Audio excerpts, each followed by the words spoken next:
Good morning বন্ধুসকল, একদম টোপনি ভাগৰ লাগি আছে। এই চাব পাৰে আমাৰ বুগিয়ে পোৱালি দিল দুটা মাইকী পোৱালি, তাৰে পিছত আৰু মতা 4টা। বঢ়িয়া খাই লৈ টোপনি যাই আছে। একদম ৰাতিটো টোপনি নাই, অৱস্থা বেয়া। ভাবিছিলোঁ ৰাতি ভিডিঅ' বনাম বুলি, কিন্তু একদম মোবাইলত চাৰ্জ নাছিল, এনেকৈ বনোৱা নহ'ল। তাৰপিছত এয়া আৰু বহুত কষ্টৰ ফলত গীতা বঢ়িয়া মৰম লগা একদম একদম ঘুমাই গৈছে।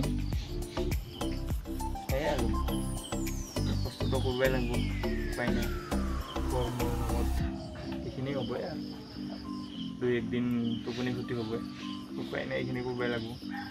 বাকী যিয়ে নহওক, যি 6টাই দিল প্ৰথমবাৰ, যিহেতু ভালে যে হ'ল, সেইটোৱে বহুত।